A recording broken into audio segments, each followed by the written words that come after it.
Hi guys, thank you guys for tuning in at Mickey's Films, and I'm so super excited that guys, we are finally here and we have a new guest, and I know you are eagerly waiting for her to introduce herself, but simple chance. First, I want to shout out to my guys who have been consistently subscribing and sharing the content and also commenting. Before tulikuanga chini, but now we are almost 900k 900 subscribers. 900k itakuja baadaye with God grace. 900 subscribers, and guys, we can do it. Hata tufike a K will be a celebration worth it. So make sure you subscribe, and I want to shout out to my returning subscribers. Akina Jemo na waona guys, you have been away, and then guys, you are coming back and saying, Mickey, continue doing what you are doing. It's a good thing. So today we have a new lady. I know it's not a norm in Mickey's Films to come across a lady. Sijui ile procedure tutajua yenye tulimpata nayo. That's what we are going to use at least to get more ladies and come and share what they have, because the women in this town, it's just boring. Welcome. Thank you so much. Ambia watu kweli waambie tumetafutana for 3 years. But for now for good 3 years. For 3 good years, but now we are here, and I thank God for you. At least 900, it's a step. And najua tutafika 1K wakiniona watu wangu. I'm here. I'm finally it's worth here. it, guys. It's worth it. So thank you so much for inviting me. I think God alikuwa ameplan tupatane leo. 2023. 2023. Tulianza kutafutana 2019. And here I am. It's God grace. By then I think I was the upcoming youngest charitable lady. By then actually watu wengi walijua na charity. Awards. Ziko kwa nyumba.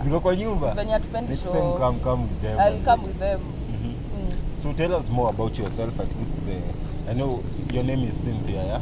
And so who is Cynthia? Who are you? Tell us. So hello guys, my name is Monica Cynthia, or rather lawyer. Majina ni mingi. I'm a director, wakili. Yeah, so that's me. I'm 30 years. So baangu ni kujisema, I'm this young, so as you can see, I think munaweza predict. And currently I'm a student at the big school, Kenya Institute of Making Celebs, rather Kenya Mass. Second year student taking film directing option. So I'm a director, and I'm the current CEO, not even the current, I'm the CEO behind Beauty of Kenya Adventures. It is a tour company, and the immediate former chair lady, Young Givers Foundation Kenya. So I think my history of kujulikana sana hii Kenya ilikuwa Young Givers Foundation. Young Givers Foundation. I've seen it, and of course he has been doing a lot of work. He has been doing a lot of work in the community, and something worth to be celebrated. And yani unapewa tu dakika mbili yanze, tushajua wewe ni director, tushajua wewe ni CEO, tushajua wewe ni hizo zote. Mambo ni mengi. Mambo ni mengi. Na maybe kuna zenye umesahau kusema. Msiulize hapa, I know where you're getting to. So it's my honor to host you in this show, and I wanted you to come here and mostly be an inspiration to the young people, because personally for me, I've been looking at you at a far distance, and I can see this kind of girls in our community. They can do a massive change. And seeing you at this age, of course you're not 30, and you're not close to 25 years, and having such a focused mindset. But you can tell us what the secret behind it is. Ama ni maombi ya mzazi, ama ni kamute pia. Ama ni kupendwa vizuri. You never know. Ama ni challenges zinatumanga mzee afikirie behind. Yeah, sure. So I think we should start with Young Givers Foundation Kenya. So my history with charity. I think charity begins at home, and that is why Young Givers is located, let me say the headquarters is Limuru, where I was born and raised. And my history behind charity work ilianzia back in 2017 when I was in Form 3. And by then my mom was not certain about it at that age wazazi wanajuanga ukitoka nje umeenda form and so my mom was not happy though alikuwa na believe si ati ani believe my mom believes in me but again lazima akuwe question ili mnarudi saa ngapi and everything. Sure. So I started with a group called Youth of Mercy. By then it was Youth of Mercy, courtesy of the current chair who was always in the chair, that is Messi. And currently saa inaitwa Hope of the Nation. And I can say that is where my inspiration of charity work began.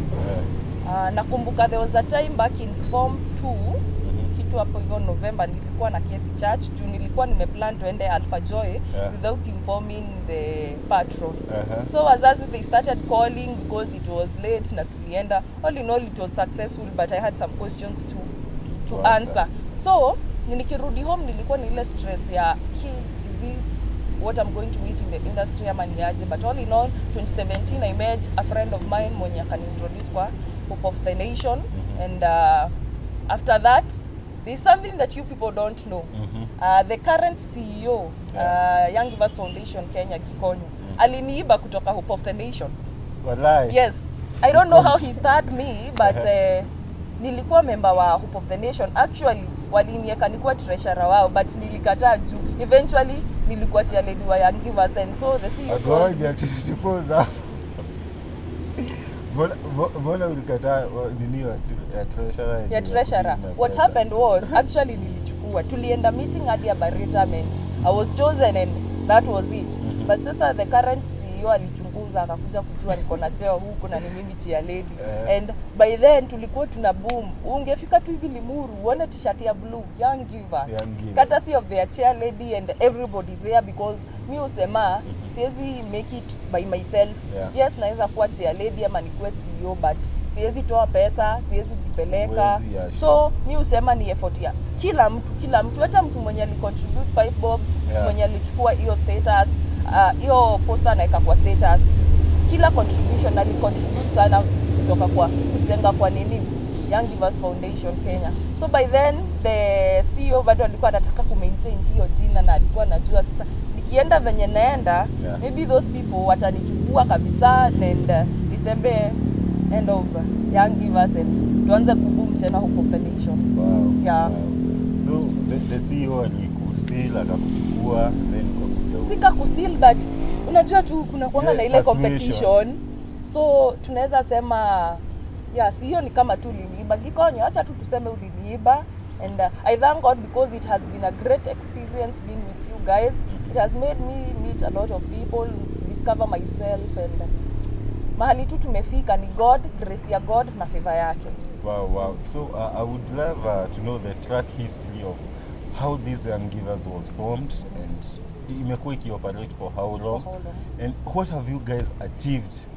The greatest, like let's know one of the achievements zenye umefanya and then ile tu how the community is responding toward it because in the recent cases we have seen like there is a lot of charitable organizations that are coming up but zinafika mahali zinafika wanakuja pesa za I recall when I was browsing on Facebook sitaki kuandika the lady and then I saw she was trending bado huku Limuru notice board and they notice board like alikuwa anafanya all those stuff of charity but kaepa la pesa and then when the members inquired about the cash the lady alikuwa na guts za kuwatusi and I know most people who are going to watch this I'm not talking a lie.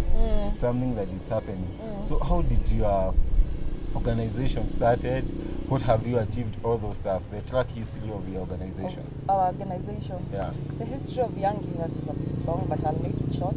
Yeah. So Young Givers started back in 2020 May, and it was started by Gikonyo, as I said, Kelvin Gikonyo, and he started with few guys. Actually, I think walianzia group of 5 people because by then they were not released. Yeah. Na walikuwa wameenda to visit I think a grandmother at a place called Ndeia, an old shosho. So that was an achievement and kaendelea tu hivyo pole pole. So after 2 months they came to discover, Gikonyo came to discover that maybe he can start a foundation and involve a lot of people, no, at least waone kama kuna mahali watapeleka the name Young Givers Foundation Kenya. So the name behind Young Givers Foundation Kenya, by what I understand, it's self-explanatory, like Young Givers Foundation Kenya. So it is a group of youths who have come together to give back to the society. And I always feel like kupatana na watu, actually I used to tell them not to address me as their chairlady. They used to call me mom. Juu me who feel like they are my kids and we interact. Juu utapata I'm serving watu wengine hadi ni wakubwa kuniliko. Actually most of them 90%, but hao watu tuli interact nao vizuri sana hadi wa leo. So it is a registered group. So since 2020, actually by then I was so new to the world. Nilimaliza form 4 2019. Nilisema miaka. So haya through so mfanyeni hesabu.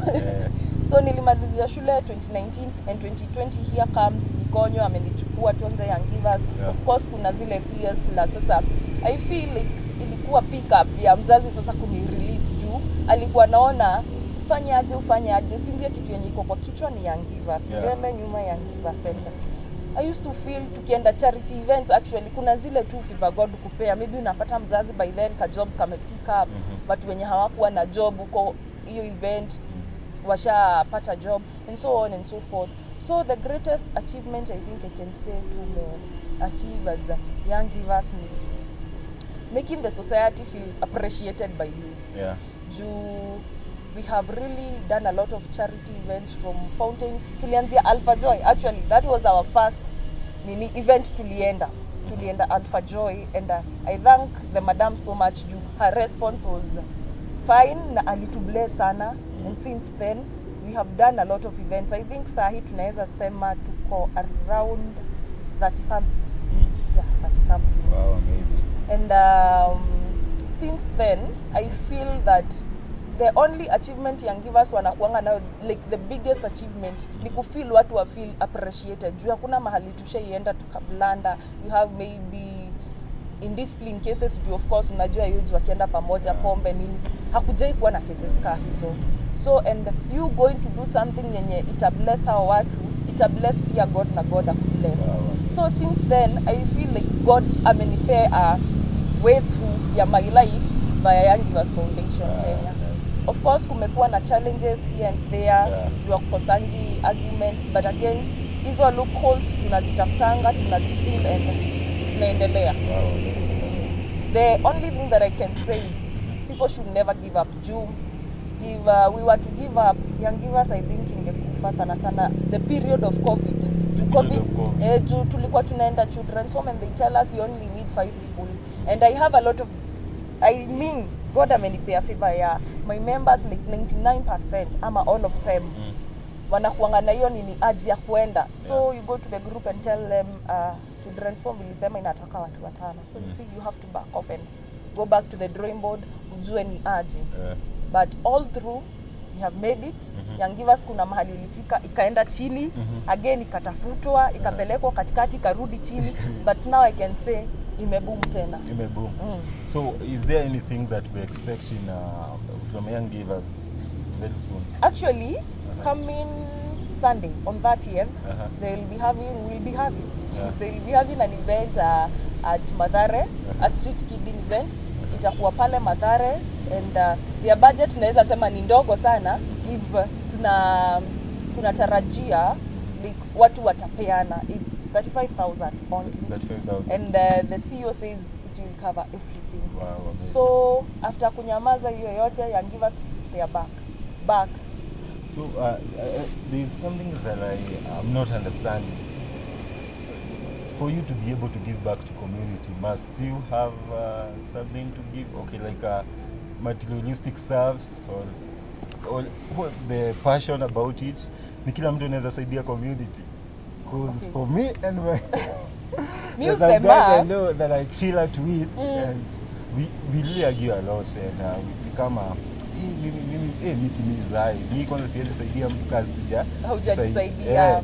How inakuanga aje? Mimi sema a charity group ama a charitable person lazima akuwe tu na hiyo roho ya kupeana tu. Kupeana tu. And kupeana, it doesn't mean money.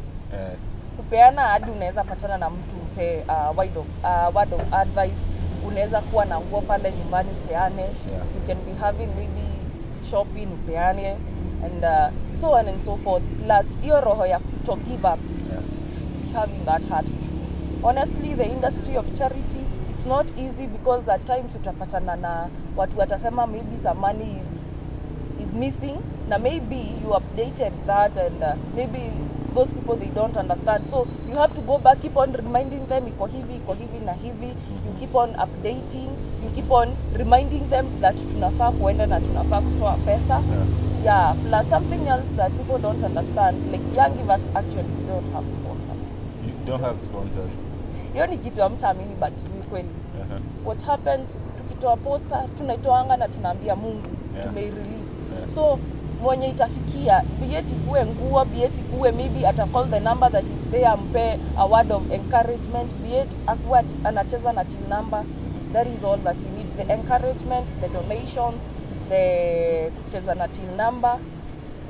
That is what we need. Wow, a crucial stuff you have said, you don't have partners and sponsors, and this addresses the issue of like, how can we make the private sector and government sectors come across and buy the idea of promoting the charity work in the country?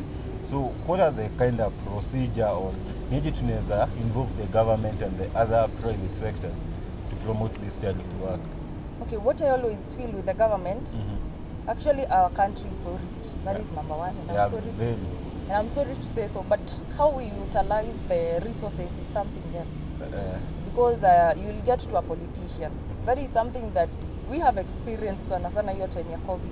You'll get to a politician and he's saying he's willing to help you, then in few time ashabamuzi. You have nothing to do, because what I always tell somebody, once poster imetoka, never ever usiwai sema ati the event is no longer there because of ABCD. If you are less 10,000, know how you're going to fix things, uende nayo. So again, as I said before, charity event, it's all about your heart. And I feel like most of them, they don't tend to understand. So like, we must sit them down and tuambie kwa hivi na hivi, ya Monica Cynthia, I'm the current chairperson nini, and this is what we do, this is what we are lacking, and maybe we are asking whether we can get kenye tuna lack. So maybe making them understand how the organization runs and how they should help us is what can maybe help us, ama help other charity events, charity organizations to wapate partnership sana ya the government, because I feel our country has a lot of resources that zenye zinaweza saidia watoto wenye wako homes. Wow.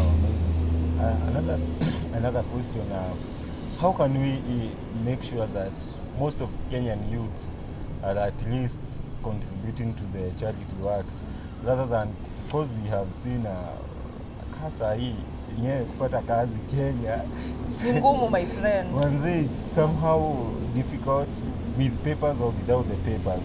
And I bet this being a social staff and a community staff, how can you, like an organization, help to accommodate a lot of young people, and at least you guys, you're contributing to fighting against the drugs and drugs abuse, this stuff. So how ni mikakati gani hiyo mnaweza Kenya mi usema, you see discipline, the word discipline haikukuja tu, ama it was not brought in this world that ilikuwa tu ni discipline. But discipline is the key thing to everything. And discipline inaanzanga na leaders wenyewe. I can be a leader, but without discipline, I'm not taking people anywhere. So let me speak of tumeenda event tu moja, and of course ukitoka tu nje mko na youths wataenda wa post status, and people will see like how organized the group was. With that, hata mtu mwenye amekaa tu home hiyo Sunday atafeel tu kuna kitu hakufanya poa. So utasikia tu akiambia beshte yake, with them kienda next time niite Young Givers tuende na nyinyi. But you cannot imagine a situation tumeenda charity event, and then usikie people are found with drugs because you are na mlikuwa mmeenda a charity event. So like hadi mzazi, actually, let us now speak, kwa point ya mzazi akiona such status atasema mimi sitaki Cynthia wangu aende hiyo group, but mzazi kuona status ya mtu mwingine, it's a charity group well organized, ata inspire mtoto wake. So inspiration inaanzanga na discipline huanzanga na watu wenye wako committee, the leaders themselves. If the leaders make everything to be set, then you're good to go, you're going to inspire people. Si lazima uende uambie mtu ati Monica Cynthia, I'm a member of Young Givers Foundation Kenya, ama the child, and you want people. No. Jenga tu CV yako. Mimi waambia mtu mirror image yako ama ya mahali unawaki. It's very, very important. Very important. So again, this also comes the culture of giving. The culture of giving. How can we make sure that even hata mtu mwenye hana kakitu is contributing? Because in the recent cases, I've gone to a lot of churches, I've gone to a lot of organizations, nimeenda hapo na hadi mimi myself included, well, people are contributing, there are some evil spirits zinanivuta. Don't. What could be the problem? Because I've seen a lot of people, they are trying, they are willing to help, but when they are coming to get the funds from not the community itself, my mother, my uncle, my friends, kituka hiyo, the channels that they are using haziwork. What could be the major problem? Because checking on your track, your company's track, your organization track, sijaiona event imefail. But coming to other people's event, it has been postponing, and now they are making a minimal these activities wanafanya kama 3 per year, and you as guys, you are almost making each and every month. What are these tricks you guys are using? Maybe you can sell the idea to other organizations. At least they still that concept of attracting those fundings, attracting those small staffs from individuals. Okay. So there are some few things that they run a foundation, ama an organization, ama even a group of friends. First, I say discipline, organization, mirror image, and again maturity. Discipline, I think I said it there before, but maturity in terms of kuelewana. So like we sit down as leaders, this is what we want. Tunaenda tuna update kwa group, and members contribute. Of course you can't force somebody, but you will make them understand that this is a group. Kitu nilifanya when nikiingia Young Givers, I made people, I nurtured the hearts of people. In that, lazima tu aelewe the meaning of a charity group. See, you are not forced to give, but you give what you have. So, what we always say, the little that you have is what that we offer. So like per week, kutakuwa na challenge, maybe tunasema 20 bob challenge. Huwezi kosa 20 bob kwa pesa. Hata ukiwa wewe ni mtoto wa class 8, huwezi kosa 20 bob. So utoto challenge tudogo, 20 bob, 30 bob challenge, zina attribute to that, then 50 bob, 100 challenge. Then after that, you can say, you can give donations. So mmepata nguo mingi sana, a lot of shopping sana. So like mmepata unga 3 na mlikuwa mmesema mtabai unga 15. So ukitoa 3, you see you're good to go. So another good question is, I know while you are doing your work at the charity, there are some problems that you came across. Maybe you can share some of the maybe 2 or 3 most problems that you guys are facing, and what are the remedies at your personal level? So as I said before, charity work inatakanga tu wrong, ngumu kiasi, in that you should not give up.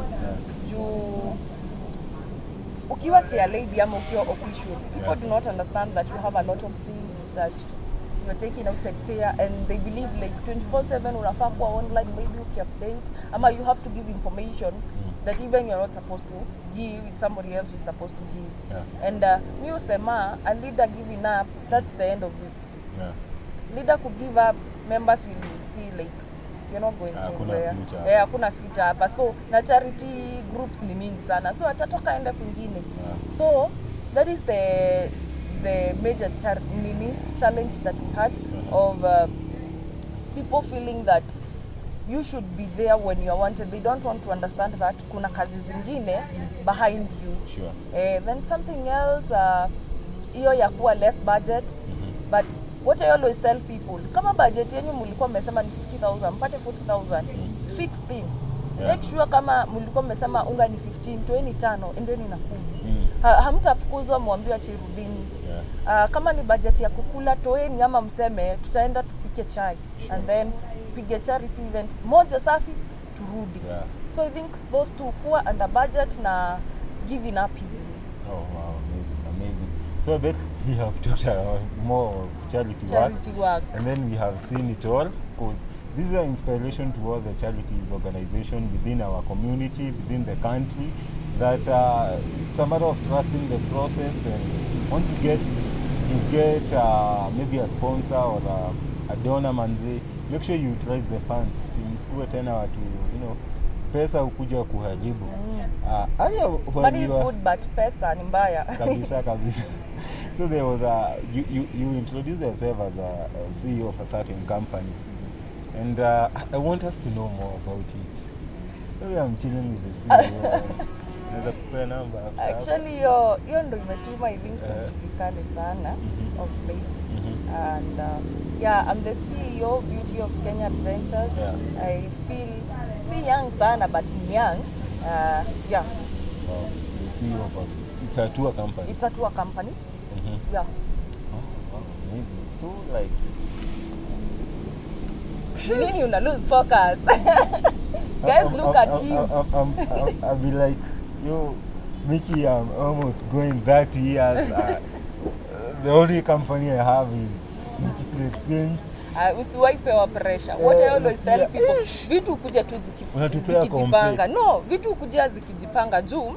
Personally, at times I always sit down and I'm like, you have a company. I didn't see it coming, but ni mambo kuja tu kujipanga, unaona after this I can do this and this and this. You know, so, you pose a lot of competition, a lot of like to a lot of people outside there. And you are like boldly introducing yourself. You guys, I'm Cynthia, I'm the CEO of Boca. Oh my God. Pesa nayo uko nayo. Tunaona huku nje tumeng'ara, tumehema my friend. So huku nje tunajulikana, si kujulikana. Tafute hiyo pesa. Yeah, sure. So let's talk about this tour stuff now. Hiyo najua hata ndo Miki alikuwa amenitia watu wangu. Usidanganywe. Ni hiyo. Na hiyo ndo ilituma sasa aanze kufocus sana kunitafuta. Tafutieni huyo CEO. Bana. So starting a company, it's so much hectic here in Kenya. It's require a lot of resources. I don't know if it's require a lot of commitment, resources, commitment, a lot of networks, and I've also by the way come across your staffs, and they are successful again. Actually, people, he's the guy who did, I think, the first thing. Ya kwanza kabisa on that first Monday yenye sikuwa na watu. Ya kusema, hello guys, I have a friend of mine. I think bado muliona. Nimepromote hii nini yako. Umepromote bana. Tumetoka mbali. You guys should give me a free trip bana. Nikinunua tu bus. My friend, tunaenda naye kwa. Manzi mnafahamu niite bana.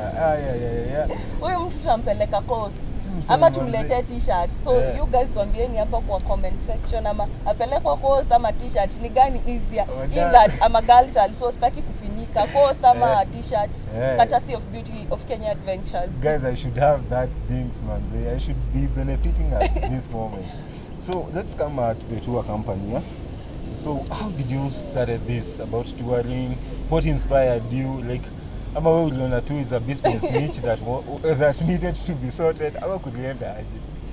So actually anniversary ya Beauty of Kenya Adventures come 2 days after my birthday. So that is on 24th of August. I was inspired by my birthday. Gosh. So guys, it's a very funny history. And I think I can mention 2 people who inspired me into this industry, but sana I think one person. Kuna hii tour company inajulikana Tembea Kenya Safari. Courtesy of Prince King. Actually he's one of my closest friend I have, and it's it's not that I was doing it for competition, but it inspired me. This guy actually is a student and he's having a lot of things, but Kelly does his things his own way. Hatakangi mtu ati aingililia ma consult, but atafanya vitu zake in his own ways. And when I started Beauty of Kenya Adventures, actually I think before officially anze kuran, I told him my idea, and I was a bit nervous juu I was his client. Ulikuwa client wake. Kelly bado by then nakupenda. Sijai kucheza bro. At times I always post your your stuff kwa status, ndio.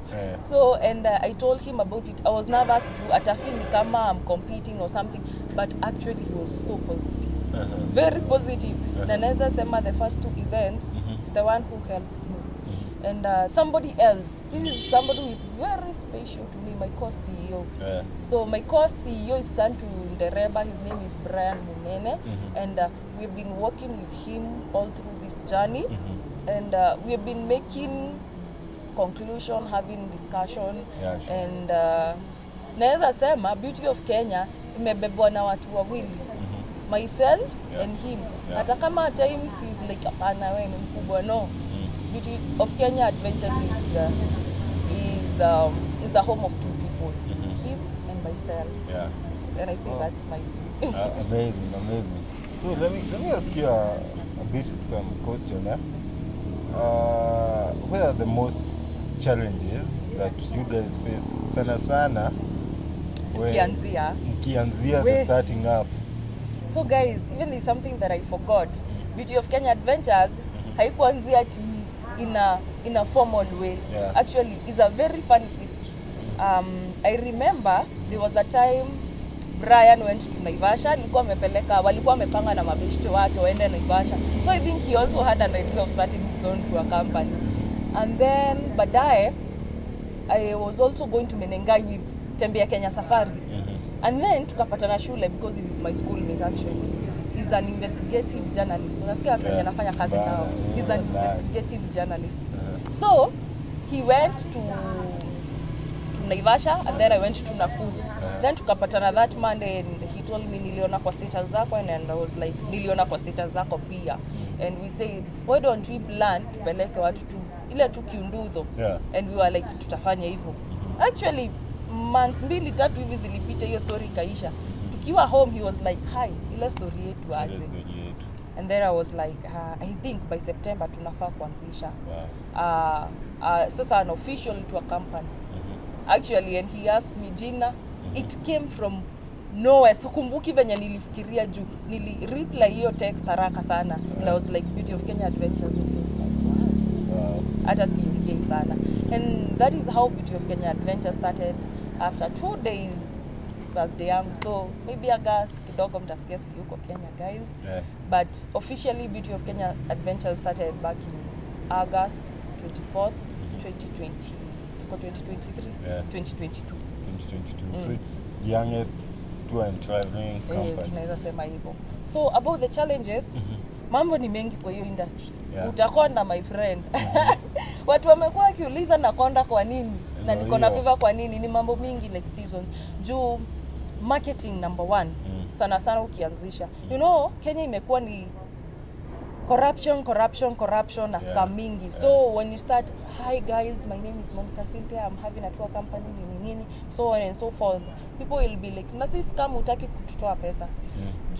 I remember our first event, actually it went on vizuri sana than my that event. Hiyo nitapeana about event yenye ilikuwa mzuri na ile mbaya kabisa. So our first event ilienda vizuri sana actually. It was at Mount Longonot and Lake Naivasha. But marketing yake my friend nilihema. Tulihema vibaya sana because now you're looking for new clients.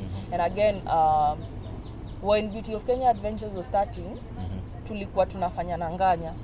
Of which it has been running that way till mahali imefika, and we feel now it should officially be a tour and travel company in that hakuna nganya and so on and so forth. So marketing ilikuwa shida because people would not believe in us, but you must make your clients believe that hiyo kitu ni ukweli. So I think that is the challenge yenye nimepata, plus competition tu utapata nimeweka event leo. Inaendwa Mount Longonot na Lake Naivasha at this price. Alafu kuna mtu mwingine ameweka event Mount Longonot Lake Naivasha kesho. Na price maybe hata tuseme so. Yako iko 19, yake iko 18. Sasa na mia mahali hii economy imefika ni mingi sana. So competition iko juu sana. So let me ask you another very very important question which wakati tu umeintroduce the topic of nganya.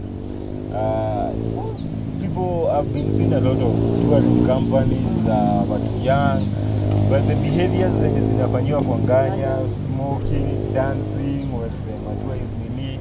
I don't know how you guys are doing this in the road kwanza, in the highway. I'm not saying it's broken. I'm saying what I've seen with my own eyes. Some nini, yeah, of course they love, most young people love these things with graffitis, loud music, sinona. I've been seeing a lot of silly behaviors, kuhang kwa nini, you guys unachachisha, it's called kuchachisha, smoking and at a time unakuta there is overspeeding, Nadi wengine wanacheza na gari in such a way like sinaona inaenda na beats za music. Then my question was if these people are doing this, how reckless are they and how do they don't think about their safety, sinaona. And I want to contrast with you because at least I got a chance in that field. Tell us, like, how can we make sure as far as we are looking for money and as far as we want to adventure, we want to explore Kenya, how is the safety of your client upheld in such a way? Nikikupea mtoto wangu mpeleke tour Mount Longonot, I'm expecting akuje jioni akiwa amefurahia na ako safe. How do you manage that of the safety of your clients? So as I said before, kuna events kama mbili sijapiga, and somehow beauty of Kenya ile haikuwa before, haiko sahi, but I know with things with time my friend mutapenda. So it's a very good question actually, and we sat down with my CEO and we looked at that. You talking about nganya and everything, it's good. You are known actually in this industry, unajulikana. Kuna ule CEO wa Boka, because Beauty of Kenya Adventures in short form ni Boka. Ule kuna hii Boka na kuna huyu CEO na naletanga nganya. I'm not against people who do nganya thing actually, because my brother Kelly anafanya nganya, and actually salute juu kazi yako ukuwa 250. But I came personally, and personally at my level nilikuja kuketi chini and think about it, and so the CEO is doing the same, and tukaona yes we'll have a lot of clients, so on and so forth, but kuna ile mirror image ime apply hapa juu utapata umepata client ako 28 years na kumpeleka na nganya itakuwa so inabidi muambie gari imejaa, because hata wewe hautafeel ikiwa nini kuja.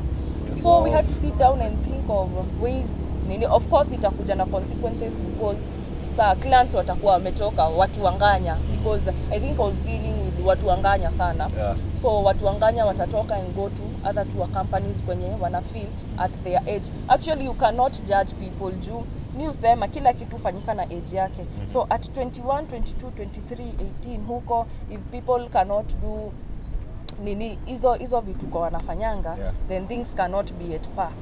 So and sahi nataka Beauty of Kenya Adventures ifike mahali si eti ita run for 2-3 years alafu tena we stop juu au watu washavuka another age.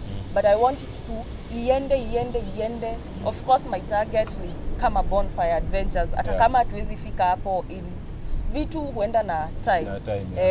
So safety, I felt like my clients are not safe, because as far as I'm concerned, mtu ametoka course juu Kenya ameambia mzazi, and ameenda na Beauty of Kenya Adventures. Most ikitoka inatokanga na Lawyer Cindy and Brian.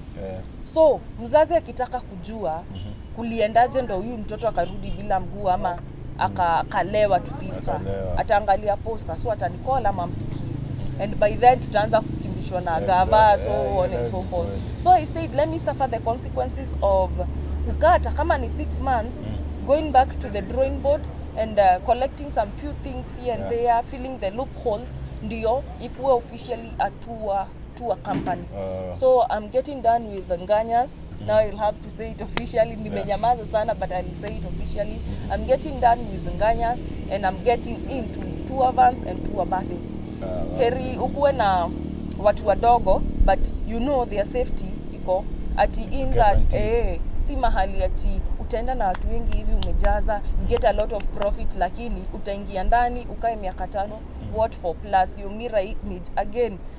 I have a lot of things which I'm doing there, so kupeleka CV yangu, then people will be like, msichana ni bas. So you see, nataka ikue in that if it's my tour company, hata sitaibika kwambia mamangu kuja twende. But now you see, hawezi ambia mama yako kuja twende, because there is a time that my mom told me we were going to Nyahururu and she was like, mbona mtaki niende? And then I told her, actually I had a very good excuse. Nilimwambia, you're going to Nyahururu because there was a dowry for my cousin. You're going to Nyahururu, so utakuwa umeenda trip, so nitakuinvite next time. So I want to know where the loopholes are, fill them, and then we are good to go. Tutaanzia sasa ikiwa officially a tour bus tour. Then another question, I know you have traveled a lot of places, and I just want to know which are these hidden gems or the location that you shaipeleka watu wako, and then you felt that you are connected with its nature. You know, there is for me personally, I've gone through a lot of those places, but kuna zenye like I promised myself I won't go to Mount Longonot again. Then I was so much exhausted. I was exhausted, dirty. Akinikasema hapana. Utaenda uko tena. Na ukinilipia staki. But there are other places that I've gone. Like a good example is Kadura Forest. I've gone there almost. This the dries. Gone dries, like going. Actually, it's a good place to chill. Kwanza ukiwa na stress. Like you are connecting with nature. Watu wangu amepotea kwa na stress, anaendanga Kadura. Ndanga kuchill huko. So on your case, where have you ever gone and you felt that, manze, we are so much connected with this place? And then at that moment you are visualizing that I need this is what I wanted there. I think so far so good tumeenda events na actually the agenda of tour van tour versus ishaanza juu that year we are going to Camp Dunda and tunaenda na strictly tour van na tour bus kulingana na venye clients watakuwa. So I was excited nitapeleka watu Olkaria, but shit happened and haikuwezekana. I felt that was the best place watu wangechill na wa nice, but again place really nice sana kupeleka watu, it was Mount Kenya. It was Mount Kenya. That place was such a vibe. You're swimming, then plus the kutulia tu. Hiyo place inakuwa imetulia in a way, you will see the scenery of Mount Kenya. Plus maji huko ni baridi tena sana. And the funny thing, you will swim kwa hiyo maji kwa baridi hivyo, but sikusikia mtu akicomplain kuhusu homa sana. Ile ati Beauty of Kenya Adventures inafaa kuwa na assurance mtu akiwa mgonjwa. That place was awesome.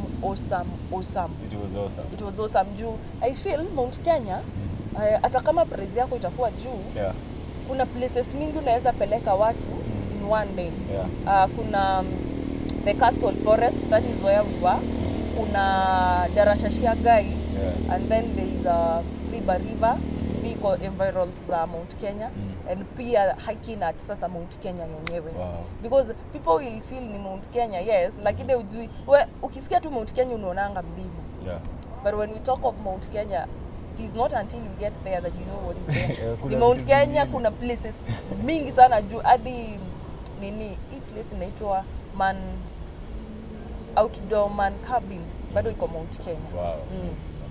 Anyway, it's a very good place to iko na swings huko kwa pools na pia somewhere that you can cook. So mambo inachemka, just nitafute plug wako wa tour and travel ako hapa mmemuona. So again, because of the time, I want to read the last segment where we've been talking about you as a filmmaker. Mambo serious sasa. Whatever I'm asking you, the way you introduced yourself, introduce yourself as a humanitarian, such that you are more into charity organization. Again, you are into tours and traveling. You have a company you are running. Then now the final part where you are students and you are a filmmaker generally doing directing. Yeah? So, film industry in Kenya, man, we are suffering. We have been there, and I know the struggle. Like, kazi ni kutoka tu na mastand, kutoka kurudi, going actually, home, kanjo, wars, and it has been so hectic field, and we are still thriving. And we are hoping that, because whatever we are feeding is not our ego or our pride, we are feeding our passion. Yeah? We are very passionate filmmakers, and we are seeking, like, we want this stuff to be a source of income to our children, sisi wenyewe, and pia even the fellow youths. So I want us to talk at least a few stuff about the filmmaking, and I don't know your experience with it. I know there's umepatana tu na umeingia kwa certain production and be like tunapatana nazo huku, or the drawbacks that you have come across. Maybe you can tell us more about it. So film inatakanga mtu ako na passion. Yeah. You're right, mtu ako na passion. Yeah. Because that is an industry, kama unapenda kulala, my friend, unaweza pewa shoot ya usiku. Yeah. You have nothing. Utapewa shoot na uambiwa ni wewe director. Yeah.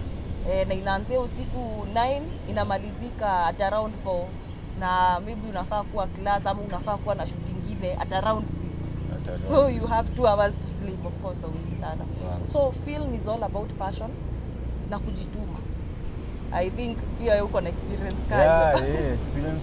Then again, film si ile kitu ya ati ama director can only do directing. Unaweza enda ukijuanga wewe ni director, uende upewe sound, kuwe mtu wa connect wires ama kubebea camera person wire. And actually kama hiyo ndo inakupea pesa, mtu wangu songa nayo. I feel film has inspired me because I've really met with a lot of people, especially in that vitu kama kina Kalasha, so on and so forth. Yeah. You meet with a lot of people and they give you the experiences and you feel enyewe tunaenda mahali. And again, simple things do matter juu. Kuingia tu YouTube, it will not cost you anything, and see like content creators, you see their life, how they are doing things. Yeah, it's a whole great experience. Actually, mimi nikienda tu mahali and I feel I'm so down, and then I'm told I introduce myself. Naweza acha Young Givers, naweza acha Beauty of Kenya Adventures, but I say I'm a director in film. Wow, amazing. And I'll feel too satisfied. Niko too satisfied. Wow. Here we don't have much time to talk. I'm going to ask you 2 major questions that I've been asking myself over and over, and I've been asking this question to a lot of filmmakers that I've come across. So the first question is how the Kenyan government can make sure that the Kenyans films, they have met the highest quality standard, and at least imeingia kwa the competition at the global stage, and we see, wow, at least I can see a Kenyan film, like the generally queen were the Kenyan film. I don't know what's your take. How can we go about it?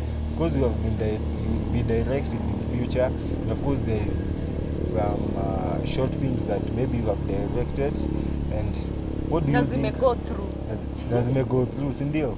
So I would like you to tell us, like, how do you think, like, we can do to make sure that the Kenyan films, they are much consumed even in Africa? So what I feel, actually filmmakers hatujipendi. Juu I think the only person anajipenda na ni yeye tu uninspire, like ni yeye sana sana uninspire ni Abel Mutua alifanya click bang, na tulikuwa tumeenda launch yake, ilikuwa Kalasha, and even ilikuwa KICC, and even during the 6th Kalasha festival alikuwa, and he explained about that.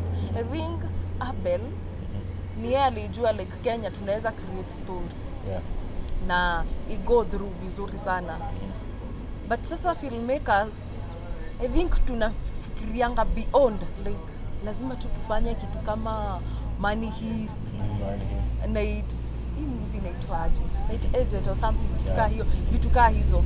But let me tell you something, you see, even in a place that we are here, we can make a film out of here, just creation and everything, bora tu ikuwe ni Kenya. I think the government sana sana haitu support simply because we are not giving back to our country itself. Tunataka tu kufanya vitu zionekane za outside Kenya.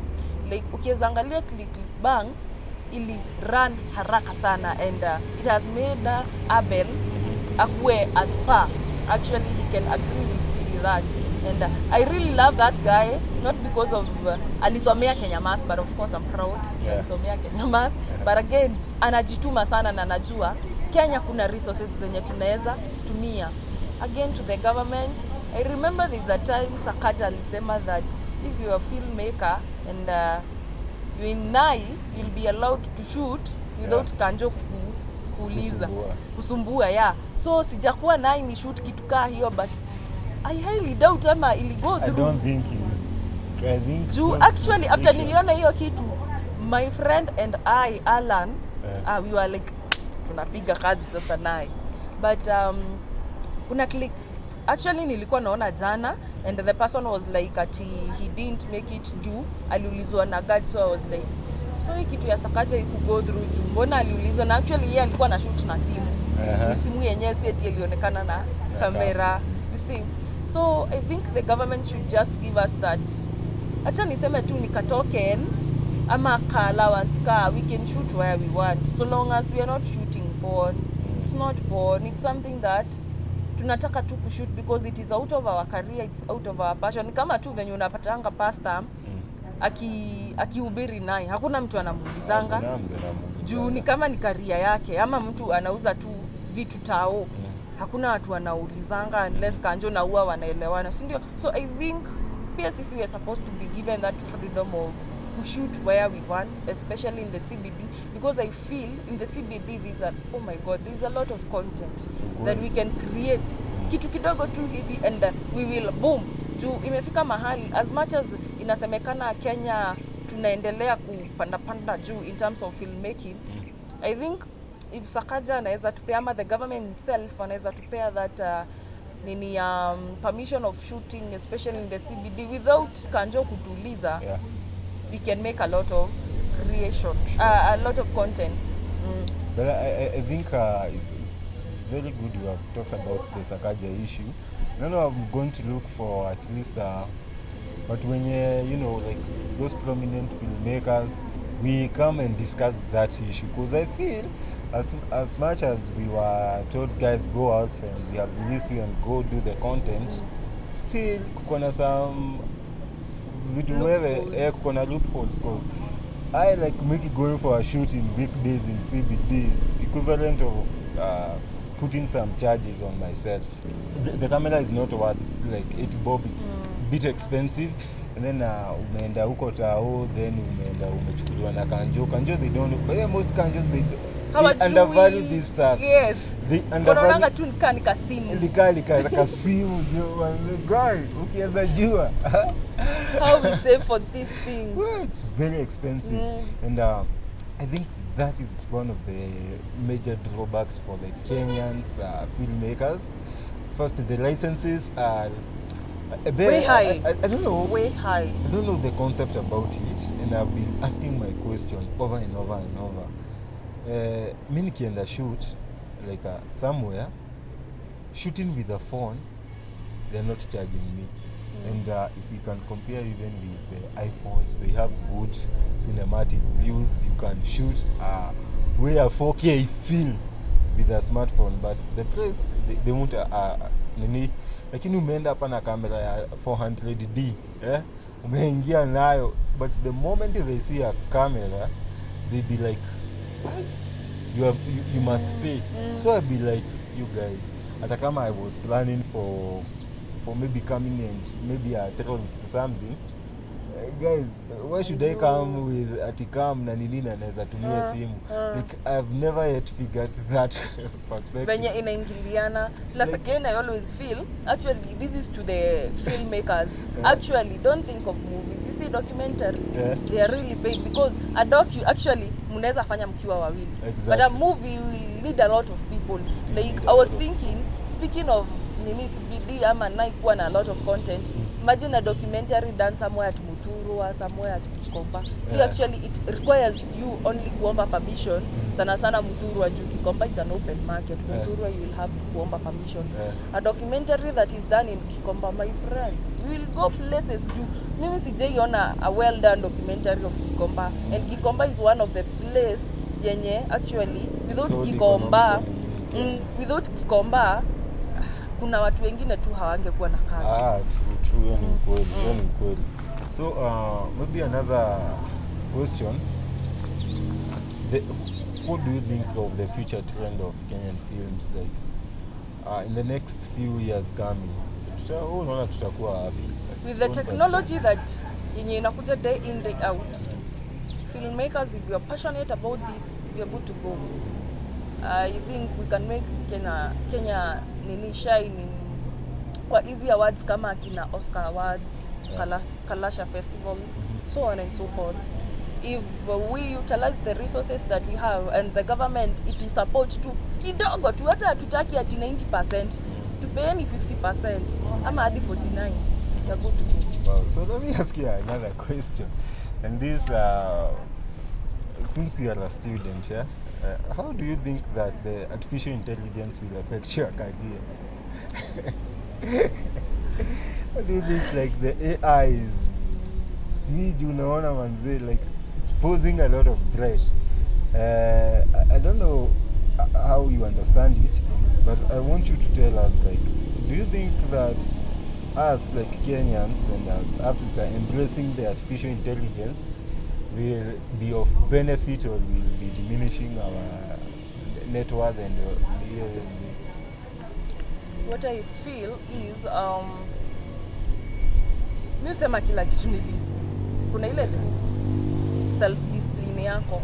You have limitations and you have things, because at times, like you see on this Sunday, I am between the devil and the deep blue sea. Niko na event mbili at once. Niko na event ya Young Givers na napeleka watu Kapunda. And then so you are like nienda wapi nianze wapi? Of course you will take the option of not Young Givers, inaitwaje Kapunda, because hao watu wanakuhitaji sana. Young Givers, they can have somebody else. So vitu zingine ni self discipline, like you have limitations, or you unafanya hivi but hadi wapi, because as I said before tulikuwa tunafanya nganya, yes, but unajua wewe ni CEO, but kuna mahali unafaa ku maintain links zako between you and your client. So self discipline is very very important actually. What I feel is you can be a student and very productive, but sasa students wa siku hizo wakiona tu shilingi 2 ni hivyo washaacha masomo. But I feel you can be productive because education is the key. Mtu asai kuambia ati you can do things without education. Education is the key. Soma but have ile self discipline ya I'm doing this but hard work. It's the same as I always say, like Aziad, kuna vitu nitapeana kwa social media but ni hard work. Kuna vitu ninaweza post, kuna vitu siwezi post. Kuna vitu naweza ambia mtu, kuna vitu siwezi waambia. Kuna vitu tunaweza ongea na yeye lakini siwezi ongea na maybe my co-CEO ama my mom and so on and so forth. Amazing. So I think having talked all those stuff, Monday, we have known you now much better. Yes. And knowing you much better, that supposes and tells us that at least now we can upgrade the respect. Shambiwa. Now comment section najua. It's high time now we uplift your respect, because we have known you clearly who Cynthia is and what you do and the things that inspires you the most. So now I want you to take this opportunity leave a positive word for the youths, also your schoolmates, and or do a shout out for your guys. Then give out your social media pages as we wind up. Sasa social media pages, acha tu nijigambe kidogo. Kuna zangu na kuna za kampuni. Unadai gani? Utapeana zenye unataka. Tapeana zote. So we have come to the end of this, guys, and it's been a pleasure that after 3 years I've met this man. I think ilikuwa favor ya God juu 3 years I was not a CEO, I was not a student, and yeah, so it's been an interactive talk with you, and thank you so much. Shout out, of course, I'll give out to Kenya Institute of Making Celebs. Thank you for making me who you are, guys. For all my friends, Akina, Natasha, and everyone else who have come across. And again, I want to say thank you to all my clients, Beauty of Kenya Adventures, all the members of the Young Givers Foundation Kenya. Very important people, siwezi sahau, my co-CEO at Brian Munene Ndereba, and somebody who took me from where I was, Vincent Kelly, courtesy of Tembea Kenya Safaris, and everybody else. I almost forgot. Simama na mtoto, the CEO Kasi. I think hiyo ndo charity group yenye sasa niko nayo here bumper to bumper, because sasa nilihama Limuru niko Sogbi. So I joined Simama na mtoto. I'm sorry I forgot you, Kasi, but thank you so much. You are really doing some great job, and may God bless you. About I forgot my mom. I'm so sorry for who she has brought me to be. She's a very tough lady. Lakini, I thank you so much, Mom, because I feel that day in, day out, I'm becoming the best of the best because of venye umenilea. About social media handles, tuanzie na zangu. So, Facebook na IG, Junior Nyox. Sasa let me say it here, Junior Nyox. My mom is calling your cab, so I'm her junior, so that's the word. Junior Nyox, that is Facebook na IG. TikTok at Lawyer Cinti and Beauty of Kenya Adventures. Utanipata zote mbili. Wapi kwingine, namba ya simu? Bana, usitake kuuliwa. Achana nayo. For the company Beauty of Kenya Adventures, so IG, Facebook na Twitter, Boka 254. Yeah, Boka 254. Boka small b, like zote ni small, Boka 254. Facebook, YouTube, actually, guys, I have a new YouTube channel inaitwa Monisint Production, and tumeianza tu jana juzi hapo hivyo. Actually, my videographer, let me shout him out, Glenn, he's really doing some good job. Kindly, guys, let us go subscribe. Content ndo tunaanzia, so within 2 weeks naweza maybe kuinterview. So mwende pale YouTube, inaitwa Monisint Production, and kuza tu hapo pa kusubscribe, and I'm very happy. At least tufike, hata sitaki watu wengi for a start, tufike tu 200. I'll be good to go, then from there I'll push it, guys. So that's it. I think I'm done. Wow, amazing. And on my side, guys, you have been known, umenijua for so long. I kept on saying I'm Mickey, social media pages zangu zote, FB, kila place, FB, IG, ligani ingine nimesahau, FB, IG, WhatsApp, kila place, yani kila place, TikTok, Mickey Slate, YouTube, Mickey Slate, Mikislate, Slate means action. And guys, thank you a lot, manze. Make sure this week we'll be talking of more of content with Cinti, and guys, make sure let us reach 1,000K subscriber is good. 1,000K. Watu wenye mnanipenda, kindly endeni kwa YouTube channel yake and hit that nini to subscribe channel, to subscribe to watu wenye mnampenda, kindly to my YouTube channel. Mfanye ile kitu kidogo, maybe unaweza ujui mahali bahati yako inaweza we continue doing all these stuff. Manze, thank you guys, thank you for watching this content. We love you. Peace and love.